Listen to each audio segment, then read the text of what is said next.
Hello, everybody. Hello. Hi, Elena. How are you? I'm good. How are you, Abir?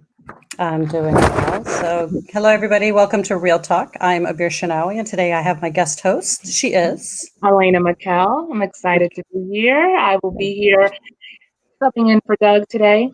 I hope Yes, I can live up to his caliber. I think you will. You've hosted before. We had a great time, Yeah. but I think it's a great opportunity for you to be on today's show as well. So, why are you on the show today with us? Because this episode is starting off the new theme for this month, which is Hmm. growing leaders. Correct. So instead of Doug, I'm here because I myself am a new leader as an assistant principal. Yes, elementary, middle, or high? Elementary. Yes, elementary. Yay, Elena. Yeah. Recent appointee. You Yeah. started this year, correct? Yep. This year in the Yes, physical yes. environment. I love it. And God bless her. She does elementary. I can never do elementary Oh, I kids. We always have love this the middle school. conversation. Hey, good for you. You can have them. So for today's show, we have two amazing fabuladies. And for those who know one of them, you'll know why I went with the color scheme of pink, because she doesn't see red, although I do. That's a subliminal message. And then, so I met one, and we have Dr. Kandice Taylor, who is a huge mentor of mine, who I think I owe the trajectory of my career. Like, she was a tipping point, let's put it that way. And if it wasn't for her, I wouldn't be where I am today. She's too humble to admit it, but sometimes she's not. So I hope she's not humble today. And then we'll talk about that journey as well. And then I also met the amazing Vilma Najera when I was in Montgomery County. We have a mutual friend, Michael Williams, who now is in Panama, who's doing a great job there. He's teaching, and I told him he should watch if he can. And he invited me to go to see a program that she's also a part of that she can discuss. And I met her there. And I'm always blessed that I meet these amazing women in our lives, including you, Elena. Well, thank You're my sister, another Mister. Yeah. So we have a great show today. So I'm really excited about, having these women on the show. you. All right. So we So don't we have any definitely. comments in the chat just yet, but please subscribe to the show. It's YouTube. Oh, I'm in. We got one comment. All right. We have So two please, actually, because we have one from person you know personally. hello. There's Johari. Tell us who Johari Johari. is, Elena. She is my principal, but also my neighbor. Small world. That's crazy that your Mhm. neighbor is also Small your world. administrator. Yeah. And also 7 degrees of separation, because also Johari knows Dr. Taylor, Dr. Candice Taylor, and she'll tell Mhm. us about that in a second. And Herlene Walter, Kitson Walters, is also a former teacher friend of mine who was at Golden Ring with me when Dr. Taylor was our administrator as well. So, 7 degrees of separation. All Yes. right. And people can subscribe to. Through YouTube to Real Talk Art Space. You can also subscribe on, is it Twitter? We're doing Twitter Yep. at Real Twitter. Talk Mm-hmm. Art Space 1 and Instagram. Yep. And also, if you have any questions, concerns, you have an idea for a show, shoot us an email at realtalkourspace@gmail.com. So before we begin, I do have to give a shout out to my sister. So I'm one of 6 kids. I'm number 2 in the lineup. We're 3 girls and 3 boys. The girls are older, but I have to give a shout out to my older sister, Philistine. We call her Phil. So happy birthday, Philistine. Today is her birthday. I'm not going to say she's 21. She'll be 21 forever. But as you can see, she's in all the pictures. Like smiling all the time, or maybe just one. She was here a couple of years ago for her birthday. She came to visit in Baltimore. She was in North Carolina. Thank God she moved. She used to live in Dayton forever, and thank the Lord she left that place. I kept telling her, leave Ohio, get out, see civilization. Don't hate me, people from Ohio. And she moved to North Carolina, and she's loving it. So today's her birthday. Happy birthday, Philistine. We love you and hope you have a great day. So we have one more comment before we move on. Oh, we have Miss Counts. Hello, Miss Counts. She's saying, hey. All right. So without further ado, let's begin. Let's introduce our great, amazing guests. So we have, here is Dr. Kandice Taylor, is a goal-driven school administrator. She's achieved success and recognition for improving student outcomes in schools identified as challenging, and that is no lie. If you want to turn around, she ain't got no magic wand. She's got the Dr. Taylor method. She needs to bottle that. She does amazing at now analyzing issues, improving student achievement outcomes, changing school environments. I don't think I've ever worked with a more hardworking but more analytical administrator in my life. My favorite quote from Dr. Taylor is, "If they're playing checkers, you play chess." Damn right.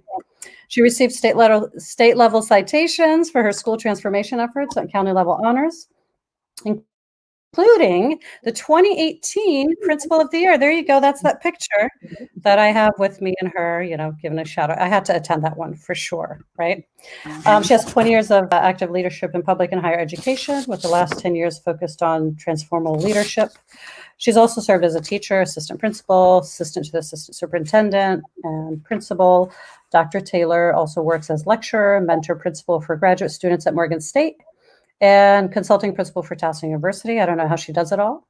She's also a founding partner for Equity and Education Partners, EEP, an organization dedicated to dismantling structural and systemic racism, sexism, classism, and ableism to ensure access for multiracial, multi-ethnic communities. And I believe that's also with Dr. Lisa Williams, who we had on the show before. And she's received her Bachelor's of Science from Morgan State. Go Bears. Master's of Arts and Leadership in Teaching in English. Her English is like, don't mess with her in English. She will call you out. That's just the type of person she is. And she got her doctorate in education from Urban Education with social policy concentration from Morgan State. And that's where Dr. Taylor and I met, at Morgan State. She's a secondary principal, resides with her husband, Lloyd Sr., her two beautiful sons, Lloyd Jr. and Landon, in the Baltimore area. And we have Miss Vilma Najera. Go for it, Elena. So we have Vilma Najera is an assistant principal for Montgomery County Public Schools. She is a product of the Montgomery County Public School System and a graduate of the University of Maryland College Park. I gotta give a shout out there. Vilma is in her 19th year of education. She started as a Spanish high school teacher and is now in her 6th year of administration. Vilma's passion and charge is to advocate for marginalized populations, especially our student populations. She is also one of the county coordinators for the Minority Scholars Program, a student-led movement to close the opportunity gap, which was founded in 2005 by Michael Williams. Her work with the Minority Scholars Program includes coordinating the annual Minority Scholars Program retreat and the summer internship program. In 2016, Vilma was awarded Educator of the Year from the Montgomery County Executive Board. Her most recent work is being one of the founding members of Poder, a group of Latina and Latino educators with the mission of creating a safe space for Latina educators and to advocate for students and educators to retain and recruit more Latina and Latino educators. Yes. So without further ado, let's bring on these two fabulous ladies. Here we go. Hello, hello. Welcome, ladies, to our show. Good evening. Good evening. How are you? I mean, I'm a lot better. That was a hell of an intro. Is that? Whoa. Okay. Thank you. That is you. That is you. Come on now, Dr. Taylor. I'm used to calling her Dr. Taylor, but only because I got to give her props for that. But she prefers Kandice as well. But yeah, own it. So yes, thank you, ladies, for being on our show. We do have before we continue, we have some shout outs for you, ladies. Jahari says, "Hey, Dr. Taylor." Hey. Douglas Rivera says, "Woot woot." Hello. And Julia Williams says, "Hola, Miss Najera." So we got some people in the house for you too. Love it. Love it. All right, ladies. So we would like to begin by asking the very important question. Who are Dr. Kandice Taylor and Vilma Najera? Well, I'll go. In some circles, I am mom and wife and honey and candy to some people, Dr. Taylor to others. But at the end of the day, I am Kandice. I am from Delaware. Yes, it exists clearly from the news. We know Delaware clearly exists now. Put on the map. I came to Baltimore, to Morgan, and I just sort of stayed. So I guess now I'm a Baltimorean from Delaware. There you go. Not too far. No, not at all. I'm a real person. I don't know how else to put my personality. It's real. It's authentic. It's just who I am. I don't try to be anything that I am not. And I don't know what else to tell you, Bear.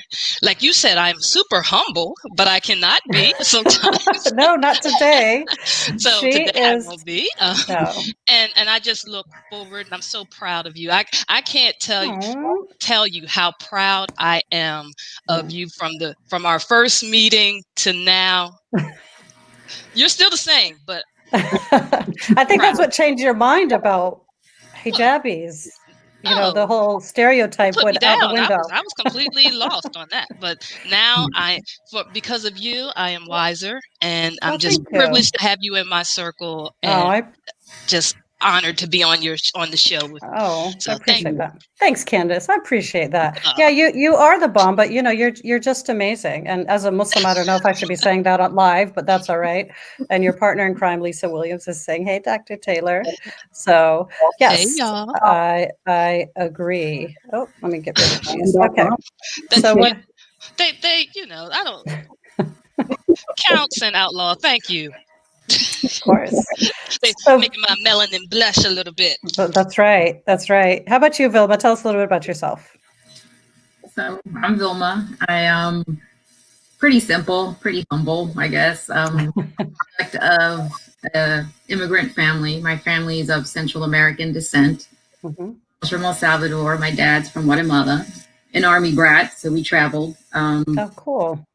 But our roots, I guess, settled here in Montgomery County and never left. And did the work, graduated from Montgomery County, went to Maryland, started working for Montgomery County Public Schools, and just have been doing the work ever since. I'm here into education, all about education. All I do is education, and just supercharged and super excited for anything that benefits. Love it. Yeah. Yeah. I love it. As I say, like people always tell people in the military, thank you for your service. I really think when we hear teachers who put in 20, 30, 40 years, I go around telling them, thank you for your service. Because honestly, it's a lot of work. It is a lot of work. So you two ladies, thank you for your service and I appreciate it. So, all right. So next question, since we're all, chicas here, does being a female in leadership have its own challenges? Yeah. And Elena, I want you to chime in too, since you're a new AP as well in leadership. So does being a female in leadership have its own challenges? Being a female has its own challenges. Touche, right? But I would say, yes, it has its challenges, especially if you are a Black or brown female, because I feel like often I'm dealing with the twos. Too much of this, too much of that. Don't be too this, don't be too that.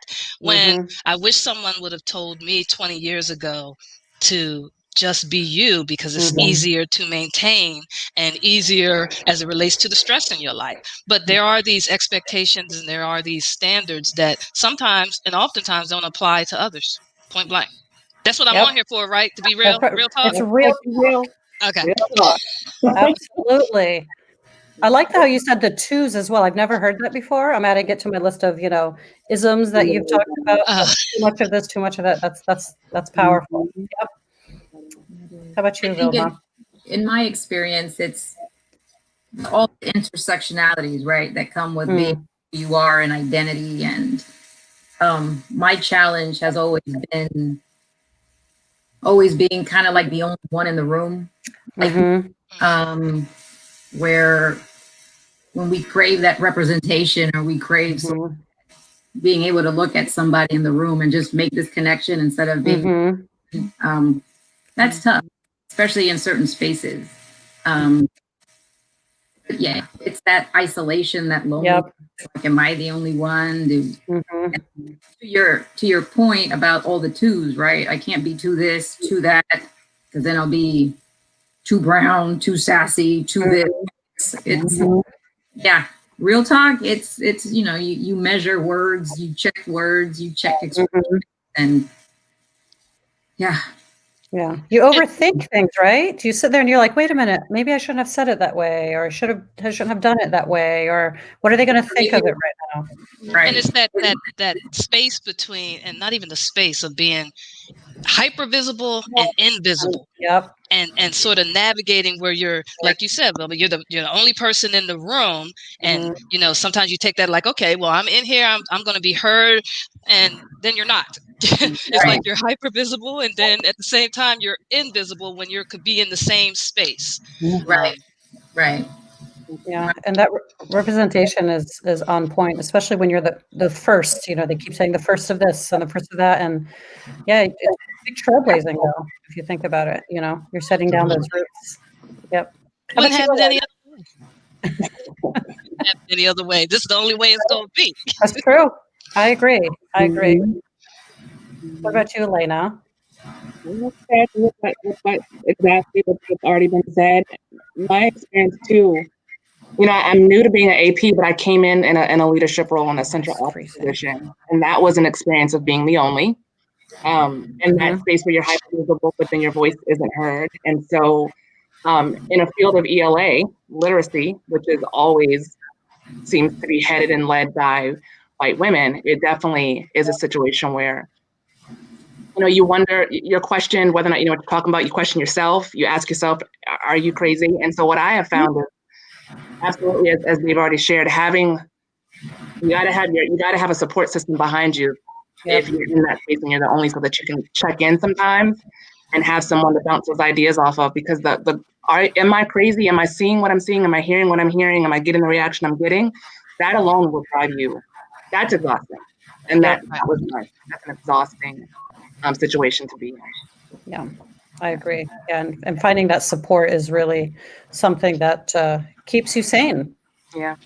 Keeps you centered as well. So, yeah, very, very good point. So both of you discuss your reasons for what you do, but. All right. So what do you want people to know about your students, especially those who are marginalized? Okay. My students are brilliant, beautiful, capable, and I always share with people that if we don't give students a voice, they're going to take it. They're going to have a voice, and just being able to provide that platform and being able to create those policies and structures that that don't create dynamics that are creating or causing the marginalization. I know, and I proffer that my students know. I say it often. I push them. I want them to be successful, and I know that they will. And I go to work every day, not being the daggone intro to a Biggie song. Remember, he's like, this goes out to all my teachers who thought. No, I let my kids know. I know you're going to be successful. Right. I know it. And even if you can't see it, I'm going to push you because I see it. And that's what I want people to know, that it's whether if we continue to try to create those policies that stifle our students, our populations, that their voice is going to be heard. And we're seeing it now. When people, and I don't know if we go in there, but when people are we are go protesting, there. rioting, it's out of voice. Voices are not being heard. They're not being brought to the table. And that doesn't just start now when they're grown. That started when in the education system. So thank you for having me on the show today. Well, there's a method to our madness, and we have you on the show for a reason. We're in that real talk outer space location. Go for it. So, Ms. Najera, what do you have to say? Our kids they're brilliant, and they're resilient, and they're aware, and they're just amazing young people and young leaders. And for the marginalized, and with my work with the Minority Scholars Program, our kids are just magic. Like I love that word. Empower a child, and to have them tell their story, right? It changes you. And I think we just got to give our kids that space, safe space to be who they are.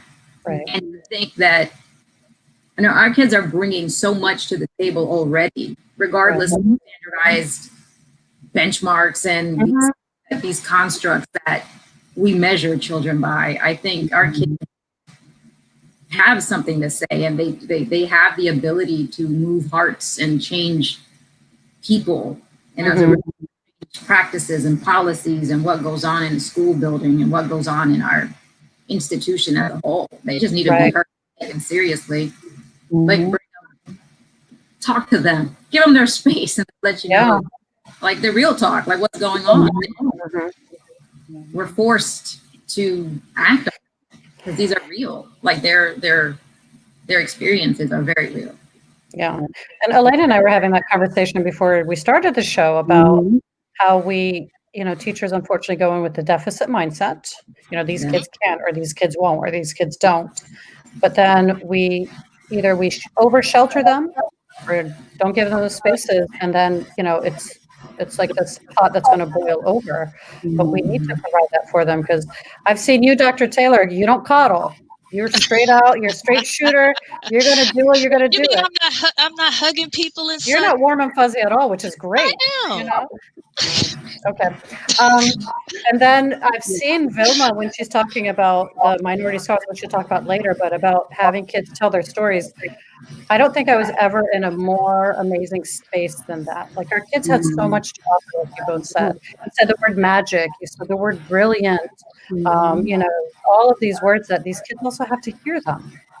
And I don't think they hear them enough either. They're just always, digging down and people on them. So I think those are just powerful, powerful words. I mean, and I feel like sometimes as adults and leaders, I'll put it out there, we'll ask the question for the sake of asking for voice and asking for insight, and we really don't do anything with the answer. We don't listen to the answer. We just go through a method of asking questions for the sake of just doing it. And I think that is a disservice too, because with our children, we're apparent that we're interested. We get information, and it's like a big disappointment because nothing happens from it. Yes. And that is a disservice. And they're watching, and they know. Right. They're watching. And Elena has a really good term for that. I don't know if she wants to share it, but that particular checking off the... I'm having a brain moment here. I don't... You remember something that I'm not. The Molly box, like, just check it off. It's just like you have to check it out. Check it off. It's one thing that you have to do, and there's no depth in it. Yeah. You check it on your to-do list. You say that you mark it off, say that you did it, but you don't really do anything with it. Like you're already saying. And the kids do watch it, and they I think get messages all types of ways, and that's one way that they get a message of whether or not they really matter, or who's paying attention, or who's... Absolutely. Yeah. But I hate to, I'm going to put it out there because I'm going to put it out there, but I feel like as women of color, we bring in our own flavor to how we approach students. And because, you can't help but bring in your own cultural background into things. Like, for me, I come from a culture that's very emotional. I come from a culture that's very communal. I can't work in isolation. Therefore, I can't relate to my students in isolation. We're going to work on this together. We're going to talk about it. And I think that's what's missing from our system as well, is it's been so sanitized for so long. Now we have these people in these spaces that are trying to chip away at that, because that's what our kids crave. We do cultures that are communal and cultures that talk and express and do this and do that. And it's hard for that system to change it, because, it's the status quo. But y'all are blowing up our comments. We have Anderson Jerome. I hope I'm saying it correct. Ms. Najera, you get a shout out. Who Douglas Candy? Intro to a Biggie song. Yep. With the word magic. Dr. Taylor, do you remember this child? I do. Hey, Joshua. I'm so happy. Hi, Josh. Yeah. And Natasha said they will rise above. Absolutely and definitely. Absolutely. Our kids will rise above. We so underestimate children. We were just talking before we came on. I was saying with the beer that my 6-year-old made us watch the election last night. Like, he was not letting us not turn it on. And he watched it till about 9:45 and then asked us to record it because he wanted to be able to wake up and watch it today. And he was keeping up. And he's 6. We don't give our kids enough credit, even at that age, of what they're capable of taking in and thinking about and questioning. And so the space for it is definitely needed because they are brilliant, they are magical, they are gifted, they have a lot to give. I agree. And somehow in our growth, and I'm guilty of it too, we forget.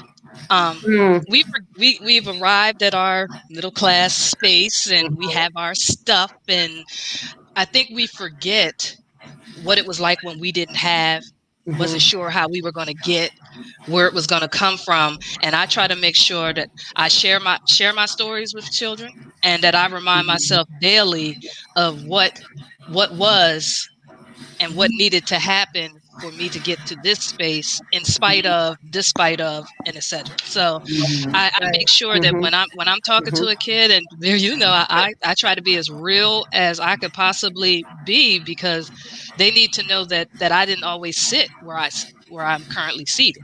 Straight up. And our stories are so important, I think, even at the leadership adult and kid level, because what I tell my students is someone needs to hear that. And you're validating somebody's experiences by sharing, because you're not the only one that has felt these feelings of isolation and insecurity and imposter syndrome and fear and like all these things, right? And so when someone has the courage to share that story, because it takes a lot to be very vulnerable, Right. validate someone's experience, and you're like, oh my God, I'm not the only one. Like, I'm not crazy for thinking that way, or this is normal, like not normal, but like something relatable. And I think there is power to your testimony and to your experiences and to the kids' experiences, because it validates. It doesn't make them feel like, am I tripping? Am I like oversensitive? Am I? It doesn't. So your stories and just you guys being here, right? And just sharing your tidbits. Someone out there in the world needs to hear it. So. Absolutely. Yeah. And thank you for honoring that, Vilma, because I think a lot of people don't want to share their story. They think, what do I have to offer? I mean, I keep messing with my husband, who's an immigrant. He came here at 18, and I keep telling him, you have to tell your story, because his struggle is phenomenal. It may not be totally unique, but like you said, there's somebody out there who had the same experience, but also so kids can see where he was and look at him. Even my own children, I have 3 daughters, but just to see what their fathers went through. And like you were saying, Kandice, about so kids can see the progression, and things just don't happen out of thin air. So yeah, all of that is so powerful and validating us as well. So we're talking about leadership, and you work with teachers. And so how do you build capacity in teacher leaders? It's got to be, it's an art. I think it's an art. Vilma, do you want to go, or you? I'll go, since you've been. I'll go. It's really, so my way is sort of an organic way, and a very, again, like, you build relationships, you look at people, you observe folks, and you see what they're bringing in, right? And there's people, I believe in giving people a space and an opportunity to lead and to give them the encouragement. And I think you have to trust, right? And then coach, and then just give them an opportunity. A lot of times our people and folks of color aren't given opportunity to lead. And then once they're in that position, it's sort of like, when I was given a chance, I was freaked out. Like, I didn't have anybody, and you have to do it this way, right or wrong. And it's sort of, it's that nurturing, the loving, the forgiving, growing, the just giving people a chance to lead in whatever little nugget or whatever they can contribute, and just validating that. It's all about the opportunities and the access, and we all got it in us. It's just a matter of giving folks a chance to step up and do it. And I agree. I go into building capacity with the glass already half full. I already feel like everyone has the capacity to lead something. We just need to figure out what it is that you're going to be the leader of. Because you're either leading your household, you're leading your class, you're leading. You already have that in you to lead something. And so then from there, I look at the strengths, and then I provide opportunity around the strengths to build confidence. Because if you're already doing something that's related to your strength, you're already going into it with a level of confidence. And then from there, I'm so methodical about it. Doesn't it sound real methodical? Like, I'm sorry. I'm taking notes. There you go. It's really involved. I told you she was very analytical. I didn't lie. God, I'm listening to myself sound so prescribed. Like, and did I do this? And did I do this? But I do build upon the strengths, and from the strengths, you start to add more tasks. And as you're doing things and you're learning, I'm talking through it with you. I'm asking, questions. How could you have done that differently? But I give you the trust, because if you've already communicated that you're interested, I'm going to give you trust, and we're going to figure out how we get you there. And that's just what it is with me. I feel like everyone has the capacity to lead. We just got to figure out what you're leading. Now, some people might not be able to lead big groups, and we got to come to terms with that. Some people might need to lead smaller groups. But we work all of that out. I love it. I love the little details. Yeah. So details are important. They sure are. Yeah. So yeah, Vilma, you say opportunities. Elena and I are part of a group that Doug and I also co-facilitate called the Collective, and that's why we started it. We saw that there was a need. The need is a mother of invention sometimes, right? But like you said, there are just as our students are talented and magical and powerful, we have teachers of color that are magical and talented and powerful, but are not given those opportunities. So opening those doors, and then like you said, Kandice, you say, okay, you got something, let's roll with it. And then I think it's that mentality that people think that it has to be perfect from the beginning, because again, imposter syndrome. But you got to work on it, and it's that whole method and all of that goes with it. I don't, and perfection is definitely, and I'll be the first one. I like things a certain way, and I am working on that, and that's how my partners push me, because I like things a certain way, and pushing for that. But yet I like things for me a certain way, but I don't really put that on other people. You could be just as come to. Really, Abir? I'm sorry. You have my expectations. Let's just put it that way. That's good. But I know that you can meet them. Of course. Why give that low bar? I'm going to get a low bar type work or type answer. But I do feel that oftentimes Black teachers, Black administrators are put into positions and they're not offered support. They're expected to go in there, and it's expected to be perfect. And it's almost like this, you can't make a mistake. We make mistakes. We just need to figure out, okay, we've made this mistake. Let's figure out how we're going to fix it and make it right. If we got to restore with someone, we're going to own it. We're going to move on. But it's not going to be the career ender, especially if you're working with me. We're going to figure it out. And if I need to take it as the leader, then I'll take it. And that's just what it is. Right. And that's also a very good point, because again, people are watching, and you're going to get scrutinized for every little thing that you do. And especially go back to what Vilma was saying, if you're the first, there's no comparison to somebody else. You know what I'm saying? Right. It's like, well, the expectations are even bigger. Like, oh, well, we thought, as a Muslim female, you were blah, blah, blah. I'm like, well, I'm sorry. That's totally different, It's beautiful. It is absolutely. It was the thing I fell in love with. I was like, yes. First, I have to tell y'all this. I'm in class at Morgan and doing this little introductions. Outlaw was there doing the introduction. Abir opens her mouth, and I was like, whoa. You're not the first who said that about me, by the way. I was like, yes, who is this lady? So I think that we have to provide opportunities, because sometimes, even when people come to me from different places, it's not always, because sometimes other people will give you a bad name or a bad rep, and I never take people in with that that reputation part. I say that was what you were, or who you were with them. I don't expect that's not what you're going to be with me, because I don't operate in that same manner. And so oftentimes I have leaders who are working and coming from, like, I don't want to say traumatizing situations, but situations where they were told that they weren't ready for leadership or they weren't going to be successful. And I spend a good chunk of time showing them that they can and they will. And this is how we're going to get to it. And this is what we're going to do. So for all the leaders out there that are listening, please be sure that you're not tearing down your people. It doesn't help accomplish the goal. It's not a good look. And it doesn't help them grow.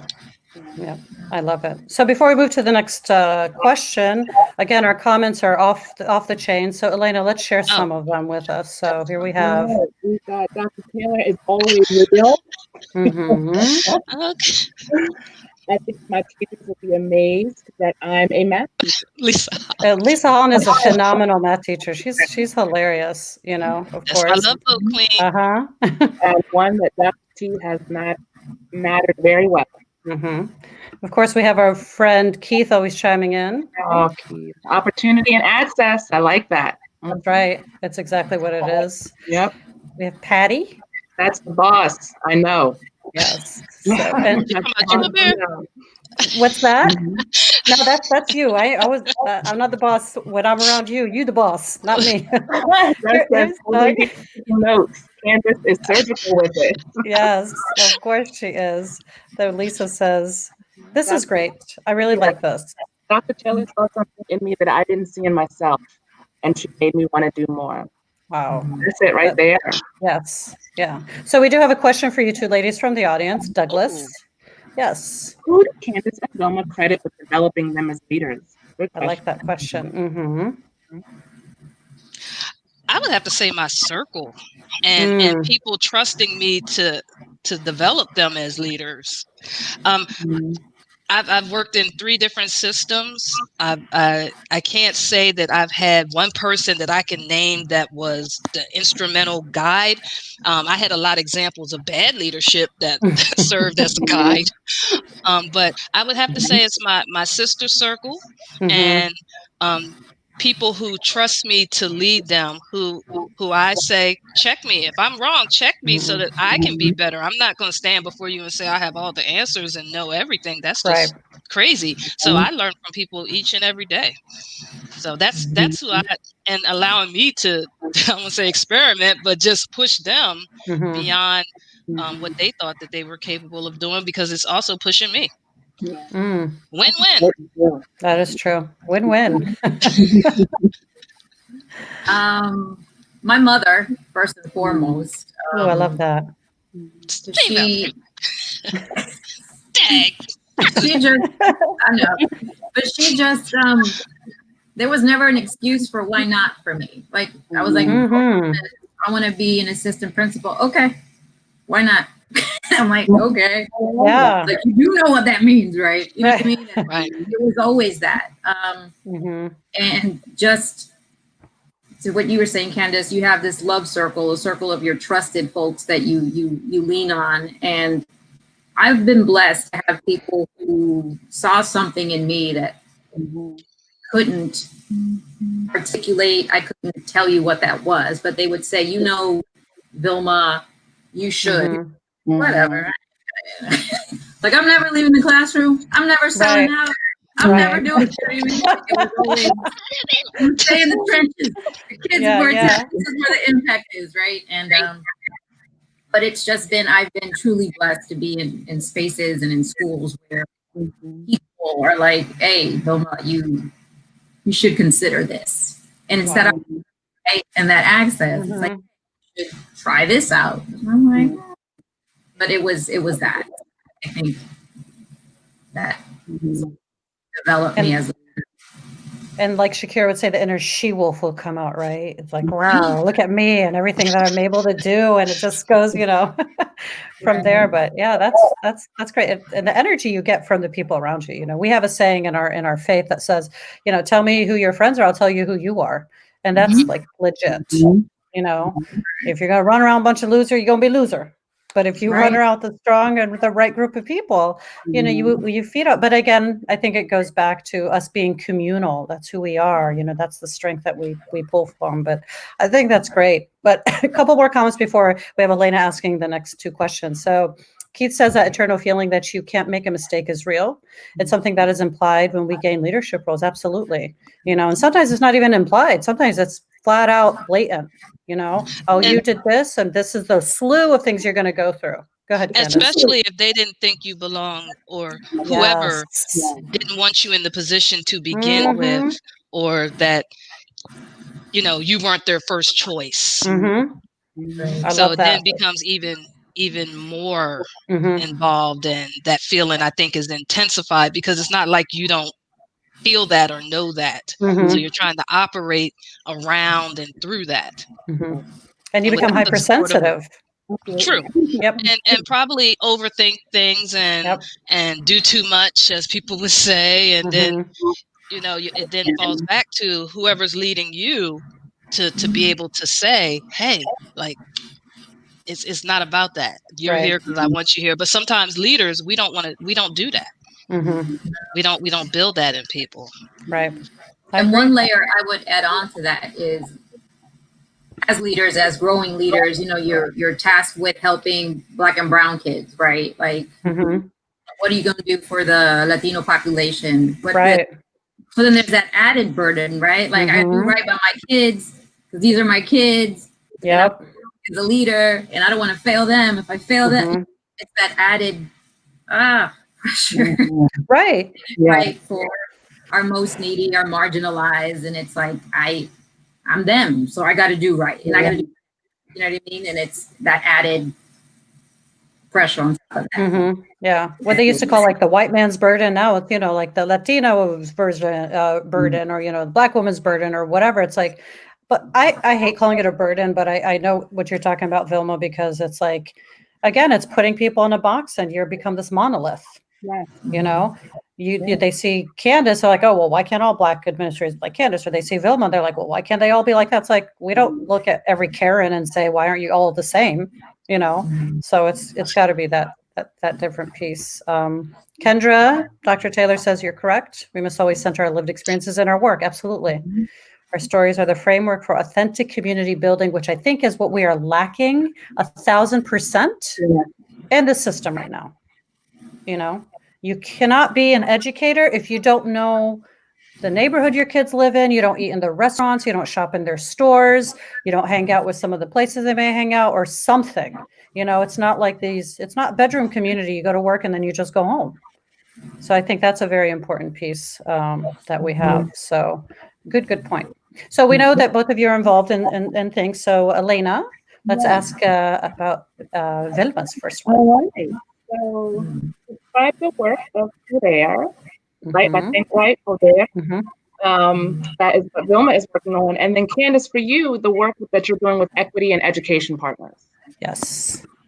So let's start with the poder. Poder, and I know we talked about this a little bit. In Spanish, two meanings, right? The verb be able to, and the noun Love it. Power, right? Love it. And what Poder is the vision of Julia Guillén Williams. Wanted to create a safe space for Latina educators. Okay. And what we found in our county is like there's a handful of us out there, and we do great work, but we do it in isolation. And her vision was to bring us together and to create this safe space and to focus on retention, recruitment of Latinx educators and for our Latino kids. So we've just started this year, and we're growing in membership and in vision opportunities. And so the charge is to advocate and say, where are our Latinx educators and what are we doing about it? And who are we hiring? And once they're here, how are we keeping them here? How are we making them feel like, is this only Montgomery County, Vilma? Is this in only Montgomery County? Do you have, for now? Okay. For now. There's visions and hope for the future. So hey, you started somewhere, You started somewhere. But I'm very fortunate to be surrounded by the founding members who are brilliant educators and like awesome Latinas who just get it. And I think that's what's kind of needed. And we all bring our strengths to the table in order to advocate for our students and to give them a voice. So we feel oftentimes, the Latino community, large in numbers, but very quiet in voice. Right. And at times the feeling is we only come up when it's data points and not so much getting to know you points. So that's my charge, is to give us a voice and hear us out. We're not monolithic, and we're not the same, and we're not cookie cutter, and you're not going to get one strategy that saves us, right? Yep. You're not. So get that out of your mind. You're going to have to your point earlier, get to know your community, get to know your kids, get to know what is going on at your building and surrounding your building in order to make that impact. And the same with the staff and who recruit. We're not all the same, and we don't come with the same experiences. And you saw with the voting. Oh, yeah. Right? There's different populations, different parts of the country that have different viewpoints. And, so we're not all the same, but yeah. So that's that work that we're beginning, and we have a speaker series. This is the website. This is the website. We'll also share this on our Twitter. You can also follow them on Twitter at Poder Educators, and on Instagram, Poder Educators as well. I would like, I'm a history person. I love it. I live it. I eat it. I breathe it, whatever. But it baffles me, and this is why history is important, for people to think that Latinas, or the Latin culture is new to this country. My daughter just discovered the other day, I'm embarrassed to say that, she's like, Mama, I was talking about Selena, the singer, right? And how she's a Tejana, and Texas is Tejas, and it was part of Mexico. She was like baffled. Like, this was all part of Mexico, all the way stretched up to California, Nevada, Arizona, New Mexico, all that. But also the idea that they're not new. The Spanish roots have been here since the 1500s, but yet the narrative is, they're gangsters, or they're rapists, or they're murderers, right? So I think there's another layer to the fact that why people become insular, because of these negative narratives, and it's very hard. So very proud of you, and I love this idea. Again, here's the website. We'll put on our Twitter and our Instagram, and follow them on Twitter. Please show them some support. We love it. You're also part of another program, Vilma, if you would like to discuss that really quick, the Minority Scholars Program. Oh yeah, the Minority Scholars Program, and that is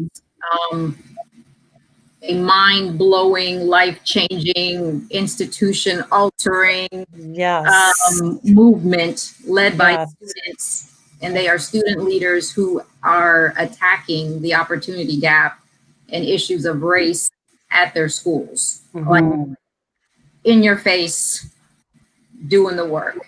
And we are very fortunate enough to have in Montgomery County the Minority Scholars Program in every one of our high schools and over our middle schools. And it is truly something that is empowering to the leaders within the program and inspiring to everyone who sees their work. And you were there, Abir, and it is a force to be reckoned with. And our kids get it. They will tell you about the institutional racism that exists in their buildings. They will tell you about the microaggressions and the interpersonal they experience at every level. They will educate their peers on what is going on. Why aren't we in AP classes? Let me talk about my experience. Just giving kids a space to be them, to validate them. And like a lot to what we were saying earlier, it's, why am I the only brown girl in this AP Chem class? And then some other kid hears it, like, oh my God, me too. You know what I mean? They are an amazing group of kids who are having a huge impact in our county, in our schools, with each other, and it is a force to be reckoned with. So I have had a blessing to have worked with them for over 13 years now. Yeah, it was, when I was there and I saw the culminating activity, it was food for my soul. I'm not gonna lie. I left feeling so energized. And the amount of work that, oh my God, I recommend it. So Vilma, keep us posted when we go back to normal. I recommend everybody to go and see it. It's just an amazing program. It's an amazing. Bring your school, bring your districts, bring them all. Yes. Yes. So we have, there you go. You have some shout outs right there. Illy is a proud Afro-Latina. I've worked with her sister, and she's well known with Dr. Taylor as well. So yes, very silent majority. Nice. And how about you, Dr. Taylor? Because yes, you did a great job in your intro. However, I work and with 5 dynamic Black women, and I'm going to name them because I want to. Go for it. Kendra Johnson, Lisa Williams, Sharon Brinkley Parker, Jahari Till, and Tracy Durant are absolutely are we all are partners, and we came together with a shared vision to really get at the heart of, and when you think about it, Black, brown, and other marginalized populations, their lived experiences are often not at the center of any type of decisions that we are making towards policies, procedures, any of that. And so it's often they're minimized, dehumanized, and not even included. So in addition, there's not any spaces that are created where people are using protocol, beginning to really unravel some of the foundational levels of what their organization is doing to marginalized groups in the forms of their data, in the forms of their partnerships, in the forms of just isolating their voice. And so we work to dismantle all of that. So that is what sort of brought us together, and with that, to build capacity with people to use that intersectional racial equity lens in serving marginalized populations. We work with agencies, companies, schools, and just bringing forth that humanistic part of the experience, because how can we say that we are valuing humans when we are completely isolating whole groups of populations from conversations, and often because we're uncomfortable and complicit in why they're not at the table to begin with. So I'm sorry. Can you say that so the people in the back can hear you, Kandice? Say that one more time. I don't think they heard you. I said, and I'm gonna say it, that we are often complicit in why the marginalized population's voices are not at the table, and that becomes a object that we have to sort of circumvent, disengage, disrupt, because we're not going to even get to any level of having anti-racist policies if we don't do that. And so EEP is about that life. That's what we do. You done with EEP? Yeah, you know. No, don't do that. Don't naughty by nature us, please. Not necessary. It's a habit. But I think I'm also at a point in my career right now where I don't want to be at the table. I'm going to create my own damn table. Absolutely. Honestly, it's a point where I think a lot of people just need to create their own table, and I'm going to do what I want, and I'm going to make as many chairs as I want, invite the people that I want. And because sometimes those tables, they don't use salt, and I like some flavor. Anyway, moving on. So let's go on to the next question. But in the same token, Vilma, that is awesome what you're doing. It's needed, and shout out to you and the work that you're doing. Yeah, no, Kandice, it's legit. Like, we really have to plan a trip one day when they have it, when we go back to normal. I'm telling you, food for my soul. It's amazing. So, hey, collaboration. I'm the collaboration queen, I call myself. So this question is kind of heavy, but I think it's an important question to ask. And this is mainly for you, Kandice, because we know you have 2 beautiful boys. We're somewhere being extra quiet right now. That you go hard for as well. And I know we were talking about, matchmaking. I will show up super crazy for Lloyd and Landon. Yes, she's, mama bear. But so being a mom of 2 young Black boys, what has been the hardest to deal with during all this unrest, and what keeps you up at night? What's been hardest to deal is that no change will occur, and that my sons could become the next Tamir Rices, the next George Floyds, the Trayvon Martins, and that keeps me up at night, because I feel like that no matter how well I parent, no matter what they're into or not into. I can't control the aspect of some person judging them, not because of who they are, but because of what they think they are, who they think they are, based on the color of their skin, which then could lead to their death. So that is my worst nightmare, fear, that I would have to feel like those other mothers fear. So I lose sleep over that, because in the same token, am I sheltering them? Am I being overprotective and not necessarily preparing them for a world that doesn't love them the way that I do? That's where I lose sleep. The balance between the preparation and still allowing them to live and be themselves and such. It's scary. It's absolutely scary. I feel that. Yeah. And now, your kids are still younger, where you can kind of have a little bit more control of their environment when they get older and they become more independent and they're doing their thing and they're being who they want to be. My mom always said where it's easier, you can control kids more when they're younger. It's when they get older that the troubles and the worries get worse. And I didn't believe her until my daughters got older, and I'm like, damn it, she's right again. And it's like, and you work so hard to, and I know, and I'm speaking from my person, you work so hard to break cycles that have gone through your family, but this is a cycle that it seems like you're just struggling to break.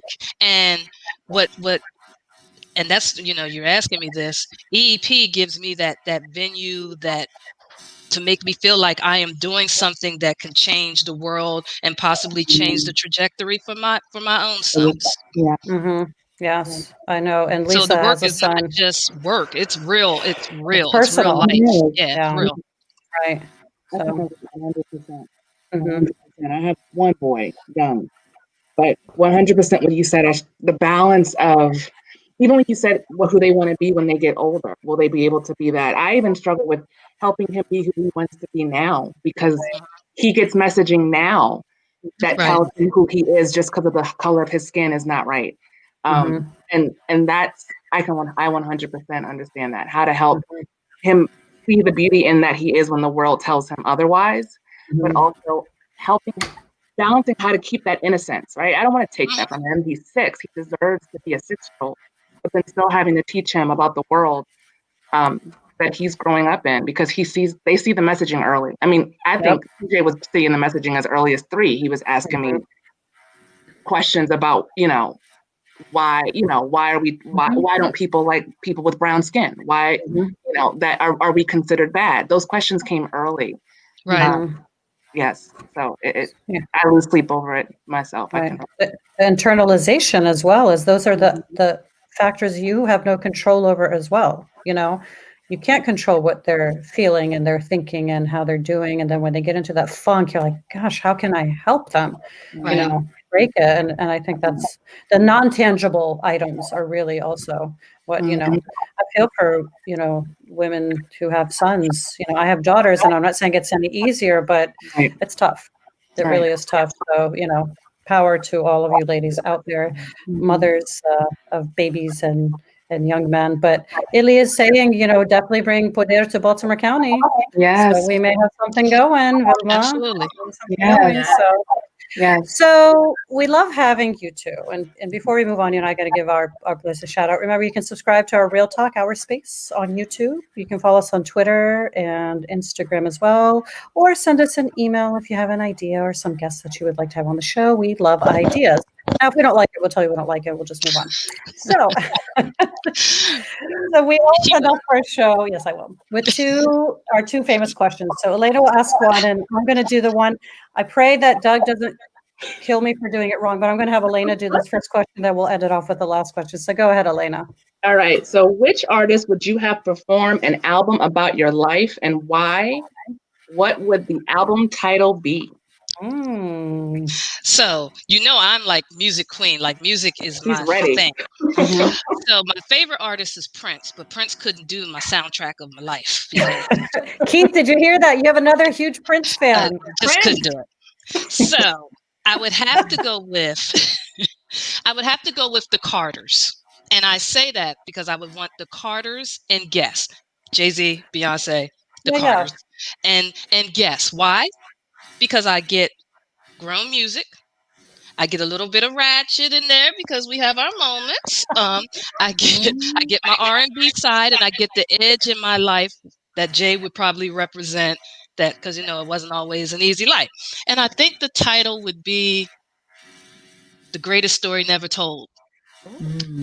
Ooh. Now you didn't put any thought in this, right? You didn't put any thought in this at all. No. Right. Oh, no, I did.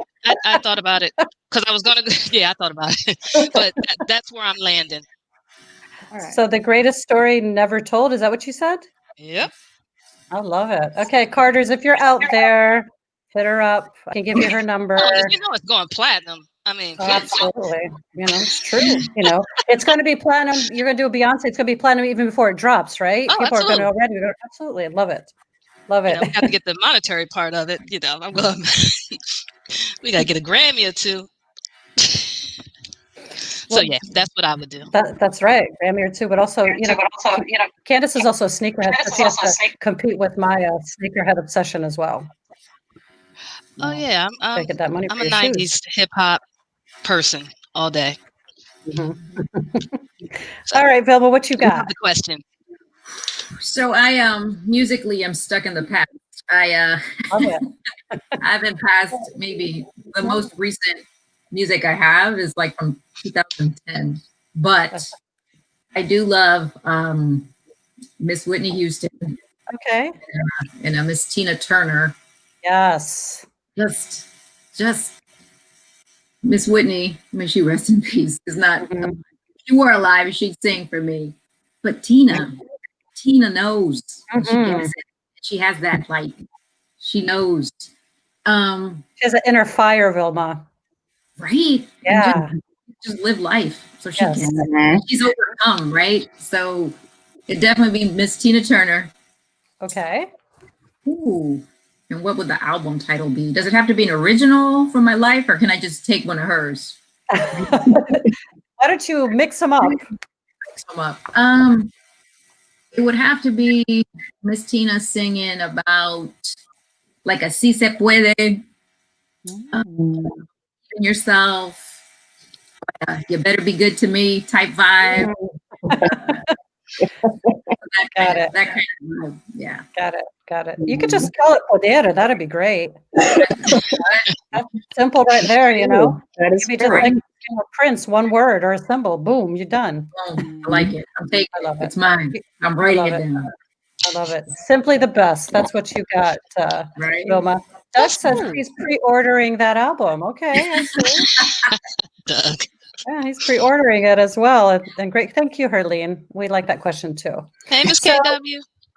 Our very last question. Now, this is a question that's Doug's baby, and in his honor. I was really going back and forth because I overthink, and I'm like, okay, Doug, I'm going to do it, but don't hate me if I butcher it. But he always does his favorite 4x4. All right, let's do it. So the 4x4 is you have to give us an MC, your favorite MC, DJ, breaker, or graffiti artist. So think about it a little bit. Again, MC, DJ, breaker, breakdance, your favorite breakdance artist, and graffiti artist. So those are those. So whoever would like to go first.